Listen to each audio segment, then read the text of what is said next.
دیکھو انوار رمضان۔ بسم اللہ الرحمن الرحیم۔ الصلاۃ والسلام علیک یا سیدی یا رسول اللہ وعلی آلک و اصحابک یا سیدی یا حبیب اللہ۔ K21 ٹیلی ویژن کی رمضان کی خصوصی نشریات میں رمضان شریف کی نسبت سے ہم آج قرآن مجید کا تذکرہ کریں گے، اس لیے قرآن مجید کی آیت جو نازل ہوئی اس میں یہی کہا گیا کہ یہ وہ مہینہ رمضان کا ہے جس میں قرآن نازل ہوا۔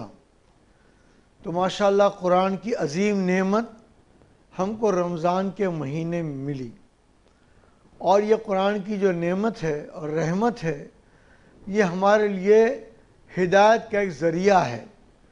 قرآن مجید ہدایت کی کتاب ہے۔ جہاں جہاں ہمارے گمراہ ہو جانے، راستے سے بھٹک جانے کا اندیشہ ہوتا ہے، وہاں قرآن ہماری رہنمائی کرتا ہے اور ہمیں سیدھے راستے پر چلتا ہے، اور ہم کو تنبیہ بھی کرتا ہے کہ اللہ نے قرآن کے ذریعے سیدھا راستہ بھی تمہارے کو دکھا دیا اور دوسرا غلط راستہ بھی تمہارے سامنے موجود ہے۔ تم جس کی چاہو ہدایت کر سکتے ہو حاصل، لیکن اگر سیدھا راستہ اختیار کرنا چاہتے ہو تو قرآن مجید کی تعلیمات پر عمل کرو۔ ٹھنڈے دل سے ہمیں یہ سوچنا چاہیے کہ جب ہم قرآن پڑھتے ہی نہیں ہیں، بہت خوبصورت قرآن شریف بچی کو شادی کے موقع پر دیتے ہیں، بہت مخملی جزدان کے اندر لپیٹ کے دیتے ہیں، اور پھر بہت چوم کر ادب کے ساتھ اس کو رکھتے ہیں، جب کھولتے ہی نہیں ہیں، پڑھتے ہی نہیں ہیں۔ ہمارے نصیب میں ایسی حکومتیں آئیں کہ جنہوں نے قرآن مجید کو ترجمے کے ساتھ لوگوں تک پہنچانے کے سلسلے میں اپنی کوئی ذمہ داری پوری نہیں کی، تو جب قرآن کو کھولا نہیں، پڑھا نہیں، سمجھا نہیں، تدبر نہیں کیا، تفکر نہیں کیا، ہدایت حاصل نہیں کی، تو پھر سیدھا راستہ ہمیں کیسے نظر آئے گا؟ اور قرآن تو ایک ایسی کتاب ہے کہ جو اس وقت پوری دنیا میں سب سے زیادہ خرید لی جانے والی کتاب قرآن مجید ہے، اور خاص طور پر جو 9/11 کا واقعہ ہوا اس کے بعد دنیا میں سب سے زیادہ کتاب جو خریدی جا رہی ہے وہ قرآن مجید ہے۔ غیر مسلم اس کا انگریزی ترجمہ پڑھ کر ہدایت قبول کر کے مسلمان ہو جاتے ہیں۔ میں برطانیہ میں ایک مرتبہ عید میلاد النبی اور 11ویں شریف کے پروگرام میں گیا ہوا تھا، تو اپنے دوستوں نے کہا کہ آج ہم ایسے آدمی سے آپ کو کی ملاقات کراتے ہیں جو پہلے وہ پادری تھا، اب مسلمان ہو گیا ہے۔ میں ٹھیک ہے، کہاں ملاقات ہوگی؟ تو انہوں نے کہا کہ ہمارا دوست ان کو دعوت پر گھر پہ بلا لے گا اور آپ بھی چلیں گے۔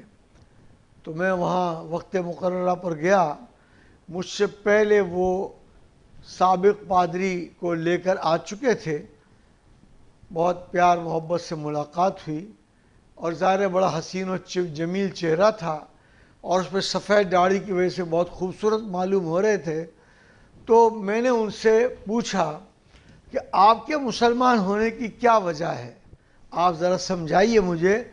تو انہوں نے کہا میں نے قرآن آپ کا پڑھا ہے، ترجمے کے ساتھ پڑھا ہے، ایک نہیں دو تین طرح کے ترجمے میں نے پڑھے ہیں، اور اس میں آج بھی انسانیت کی ہدایت اور رہنمائی کے لیے جو پیغام قرآن میں ہے وہ کسی اور کتاب میں نہیں ہے۔ ہمارے آپ کے رویوں کے بارے میں بھی قرآن میں ہے کہ قولوا للناس حسنا، عوام الناس سے احسن طریقے سے بات کرو۔ لیکن ظاہر ہے ہمیں بات بات پر غصہ آتا ہے، جذباتی ہو جاتے ہیں، تھوڑی بہت بات بگڑ جائے تو ایک دوسرے کو مارنے کو تیار ہو جاتے ہیں۔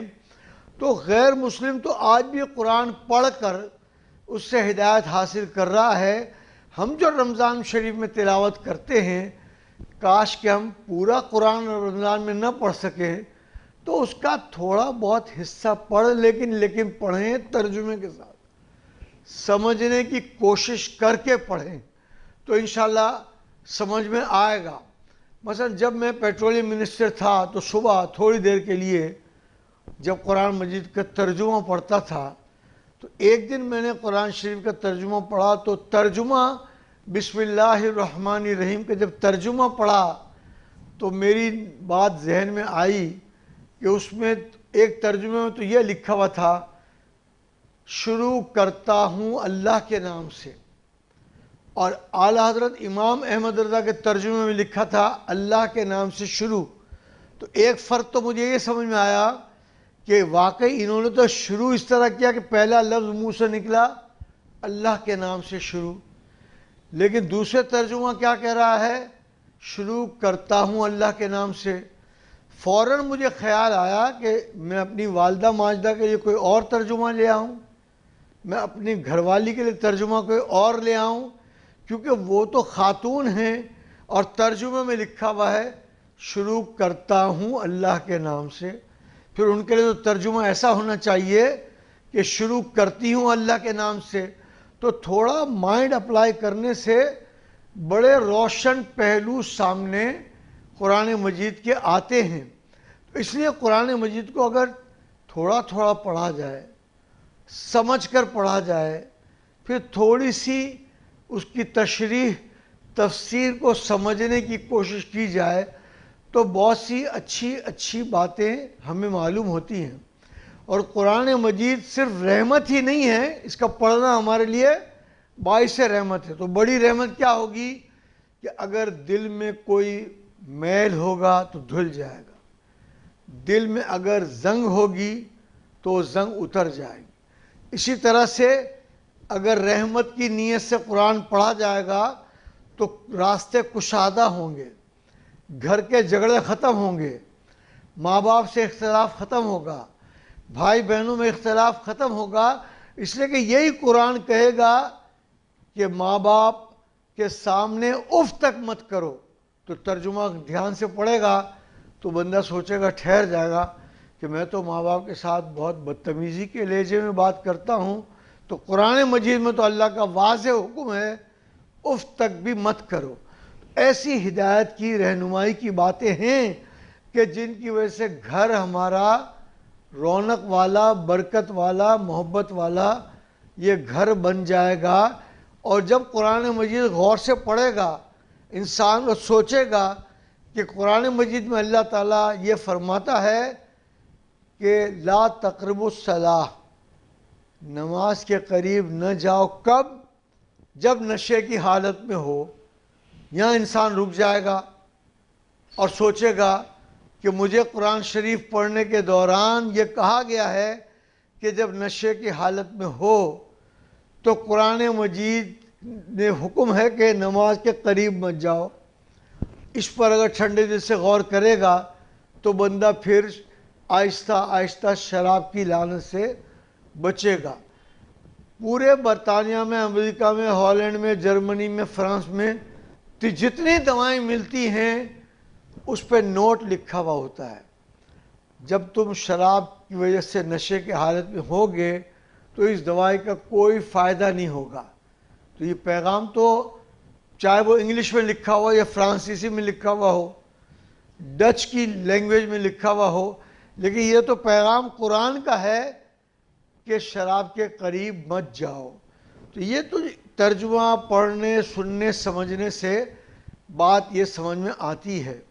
اور اس کے علاوہ قرآن مجید کے حوالے سے ایک مرتبہ جب میں نے واقعہ سنا ہے، یہ واقعہ آپ سنیے بھی، یاد بھی رکھیے اور آگے بھی پھیلائیے، کہ پاکستان بنانے کی جد و جہد میں قائد اعظم محمد علی جناح اور نوابزادہ لیاقت علی خان نے جن چند علماء سے کام لیا ان میں ایک بڑا نام مبلغ اسلام مولانا شاہ محمد عبدالعلیم صدیقی رحمۃ اللہ علیہ کا ہے۔ ان کی حالت زندگی پڑھتے پڑھتے ایک جگہ میں نے پڑھا، ان کے بعد چھوٹے چھوٹے کتابچوں کا میں نے انگریزی سے اردو میں ترجمہ بھی کیا۔ تو بہرحال میں نے پڑھا کہ ایک مرتبہ وہ جہاز میں سفر کر رہے تھے، جہاز میں اپنی سیٹ پر بیٹھ گئے تو تھوڑی دیر بعد برابر والی سیٹ پر ایک عیسائی پادری آ گیا۔ جب جہاز نے پرواز کے لیے اڑان بھر لی تو شاہ عبدالعلیم صدیقی نے چھوٹا سا جیب میں پاکٹ سائز کا جو قرآن شریف ہوتا ہے وہ کھولا اور پڑھنا شروع کیا۔ برابر میں بیٹھے ہوئے عیسائی پادری نے بھی اپنی جیب سے پاکٹ سائز کی بائبل نکالی اور اس کو پڑھنا شروع کیا۔ دونوں جب تھوڑی دیر تک پڑھتے رہے، اس کے بعد کتاب دونوں نے اپنی اپنی جیب میں رکھ لی، تو ایک دوسرے سے تعارف ہوا۔ جب تعارف ہوا تو تعارف کے دوران مولانا شاہ عبدالعلیم صدیقی رحمۃ اللہ نے بتایا کہ یہ ہماری آسمانی کتاب ہے، اس کا نام قرآن ہے، اس کو 13 ساڑھے 13 1400 سال ہو گئے ہیں، اس میں ایک زیر زبر پیش ایک لفظ کی بھی کوئی تحریف نہیں ہوئی ہے، اور یہ پورا قرآن مجید مجھے زبانی یاد ہے۔ تو عیسائی پادری نے کہا کہ یہ ہماری کتاب ہے انجیل، لیکن اس یہ ہمیں ایک صفحہ بھی یاد نہیں ہے، ہم سفر میں ساتھ رکھتے ہیں، پڑھ لیتے ہیں۔ تو مولانا شاہ عبدالعلیم صدیقی رحمۃ اللہ فرمایا آپ جس جگہ پر بھی فرمائیں وہاں سے میں بغیر دیکھے قرآن شریف پڑھ کر آپ کو سنا دیتا ہوں۔ تو اندازہ لگائیے کہ اس کی حقانیت کی، اس کی سچائی کی، اس سے زیادہ ہمیں اور کون سی مثال چاہیے کہ ایک غیر مسلم بھی حیران ہے، ششدر ہے کہ ایک آدمی عالمی مبلغ اسلام ہے، دورے پر ہے، سفر کر رہا ہے، لیکن اس کو پورا قرآن مجید یاد ہے۔ تو اس طرح سے قرآن مجید ہی کے بارے میں آیا قرآن مجید میں اور تفاسیر میں کہ اللہ نے قرآن مجید کو یاد کرنے کے لیے آسان بنا دیا۔ یاد کرنے کے لیے قرآن مجید آسان ہے۔ چھوٹے چھوٹے بچے ہمیں ملتے ہیں، انکل مجھے سورہ یاسین شریف یاد ہے، کوئی کہتا ہے سورہ ملک یاد ہے۔ تو اس طرح سے لوگوں کو چیزیں قرآن مجید کی یاد اس لیے ہیں کہ اللہ نے اس کو حفاظت سے رکھنے کے لیے اس کو یاد کرنا جو ہے وہ آسان ترین بنا دیا ہے۔ لیکن پہلے کیا تھا؟ قرآن مجید کے گھر گھر تلاوت کیے جانے کی آوازیں صبح کے وقت گھروں سے آتی تھیں۔ اب کیا صورتحال ہے؟ اب قرآن مجید کی تلاوت صبح بہت کم لوگ کرتے ہیں تو آواز بلند نہیں کرتے، اور اگر بلند آواز سے کریں تو گھر میں جو لوگ آرام کر رہے ہیں ان میں سے کسی کو شوق پیدا ہو سکتا ہے کہ آئیے میں بھی کچھ تھوڑا بہت تلاوت کروں۔ تو پہلے گھر سے تلاوت کی آواز آتی تھی تو پورے دن جھگڑے کی آواز نہیں آتی تھی۔ اب گھر سے صبح صبح مارننگ شو کے نام پر یا کسی نام پر بھی جو پروگرام آتے ہیں اس میں دینی رہنمائی کی باتیں نہیں ہوتی ہیں۔ تو پہلے گھر گھر پیار تھا، ادب تھا، محبت تھی، اور اس کی بنیادی وجہ اور بنیادی سبب قرآن مجید کی تلاوت تھی۔ اور آج بھی ہم اپنے گھر کو امن کا، چین کا، سکون کا گہوارہ بنانا چاہتے ہیں تو ہمیں قرآن شریف کو گھر میں پڑھنے کی ضرورت ہے۔ اور اس کے لیے سرکار دو عالم صلی اللہ علیہ وسلم نے فرمایا اپنے گھر کو قبرستان نہ بناؤ۔ کیا مطلب ہے اس کا؟ اگر قرآن مجید کی آپ تلاوت کریں گے، فرشتے رحمت کے نازل ہوں گے، گھر میں برکت ہوگی، آپس میں محبت ہوگی، ورنہ یہی گھر ایسے قبرستان کا ماحول ہوگا کہ ایک کو دوسرے سے کوئی پیار نہیں، کوئی محبت نہیں، کوئی تعلق نہیں۔ تو ان چیزوں کو بہت زیادہ ہمیں پڑھنا چاہیے، سمجھنا چاہیے۔ اور میں نے جیسے تھوڑی دیر پہلے عرض کیا کہ قرآن مجید جتنا ترجمے کے ساتھ پڑھا جاتا ہے وہ ہمارے مقابلے میں سمجھنے کی نیت سے غیر مسلم بہت زیادہ پڑھتے ہیں، اور ہمیں سفر کے دوران وہ ملتے ہیں، قرآن مجید کی وہ فضیلتوں کو بیان کرتے ہیں۔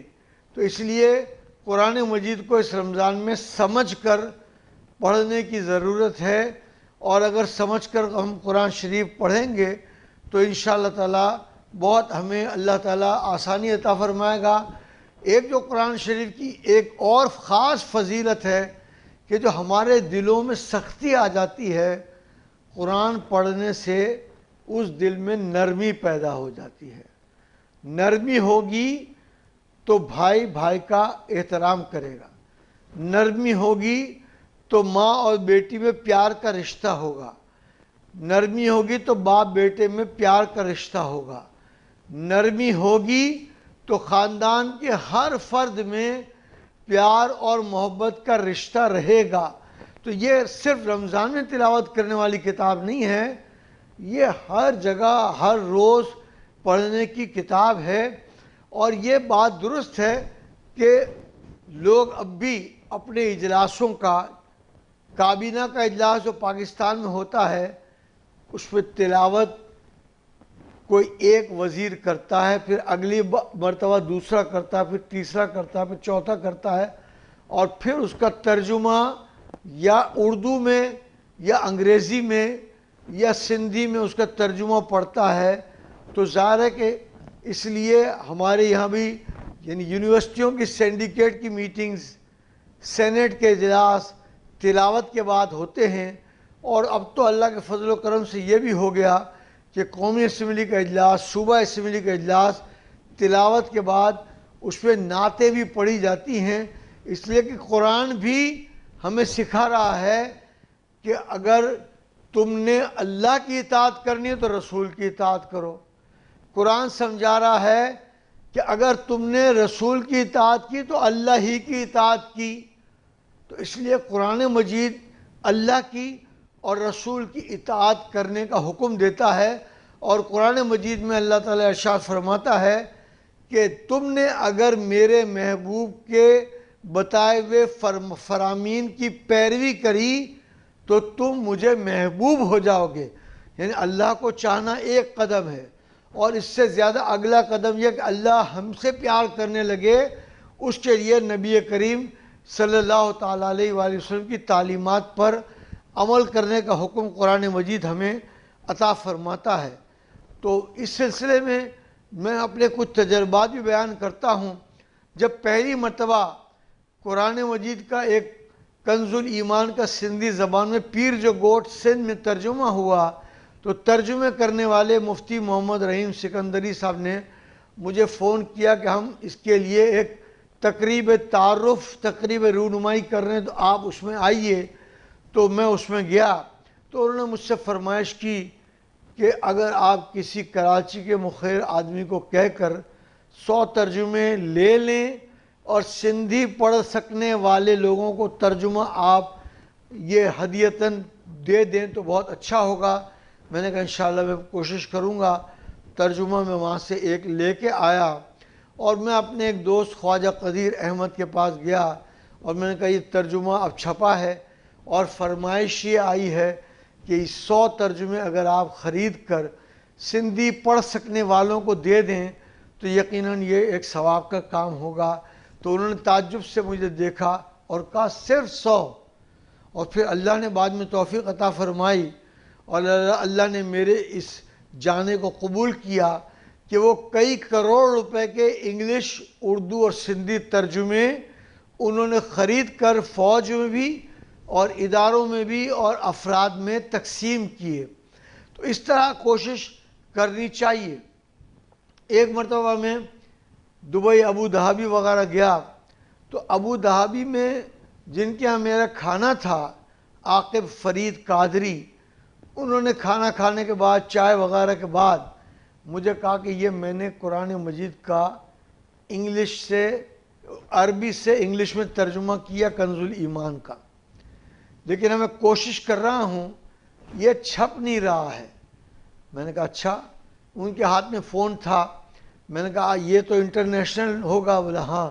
میں نے کہا یہ موبائل فون نمبر جو ہے فیصل آباد کا صاحبزادہ عطاء المصطفیٰ نوری صاحب کا ملا کر میری بات کرا دیں۔ انہوں نے میری بات کرا دی، اور میں نے کہا انہوں نے بڑی محنت سے ترجمہ کر لیا ہے اور یہ چھپوانے کی کوشش کر رہے ہیں، چھپ نہیں رہا ہے۔ بولے چھپوا تو میں دوں گا، لیکن یہ ترجمہ مستند ہے، اس کے لیے آپ کے پاس کیا دلیل ہے؟ میں نے پوچھا عاقب فرید سے کہ آپ یہ بتائیں کہ اس کے مستند ہونے کے لیے آپ کے پاس کیا اتھارٹی ہے، کیا سرٹیفیکیشن ہے؟ تو انہوں نے بہت جید عالم دین علامہ قمر الزمان اعظمی جو مانچسٹر میں ہوتے ہیں ان کا نام لیا کہ انہوں نے اس کو سرٹیفائی کیا ہے۔ میں نے کہا وہ بہت مستند نام ہے۔ فیصل آباد والوں کو، عطاء المصطفیٰ نوری کو میں نے فون پہ بتایا کہ یہ بتا رہے ہیں کہ ان کے پاس سرٹیفکیٹ علامہ قمر الزمان اعظمی کی ہے۔ بولا بس وہ بہت بڑا اتھارٹیٹیو نام ہے، آپ یہ ترجمہ آپ ان کو دیجئے۔ میں نے فون دیا، دونوں نے آپس میں بات کی، انہوں نے کہا آپ کا نیٹ پر موجود ہے ترجمہ؟ بولا ہاں موجود ہے۔ بولا آپ مجھے بھجوا دیجئے اور میں انشاءاللہ چھپوا دوں گا۔ تو اس کے بعد الحمدللہ اللہ کی طرف سے یہ قبولیت کی گھڑی تھی کہ چند سال پہلے عاقب فرید قادری آئے تو ہم نے ان کے اعزاز میں پروگرام رکھا کہ انہوں نے ماشاءاللہ قرآن شریف کا انگریزی ترجمہ کرنے کی سعادت حاصل کی ہے۔ تو جب ان کی تقریر کا موقع آیا تو انہوں نے کہا دراصل چھپنے کی سعادت جو حاصل ہوئی وہ حاجی صاحب کے رابطوں سے ہوئی۔ میرے گھر حاجی صاحب آئے تھے اور انہوں نے صاحبزادہ عطاء المصطفیٰ نوری سے بات کی۔ میرا عرض کرنے کا مقصد یہ کہ کچھ کام میں بھی سوچوں، آپ بھی سوچیں، تو ایسے کام بہت سارے ہو سکتے ہیں چھوٹے چھوٹے کہ جس سے ہم بھی قرآن مجید کی نشر و اشاعت کے سلسلے میں کوئی کام کر سکتے ہیں۔ بہت سارے لوگ قرآن مجید کا انگلش میں، اردو میں، سندھی میں، پشتو میں، گجراتی میں ترجمہ چھپوا کر اپنے پاس سینکڑوں ہزاروں کی تعداد میں رکھتے ہیں اور اپنے یہاں آنے والے مہمانوں کو یہ ترجمہ گفٹ کرتے ہیں۔ تو یہ بہت اچھی روایت ہے کہ اگر گفٹ بھی کرے انسان تو ایسی مقدس چیز گفٹ کرے کہ جس سے دونوں طرف برکتیں نازل ہوں، دینے والے کے گھر میں بھی برکت ہو اور لے کر جو بندہ جائے اس کو بھی یہ برکت نصیب ہو۔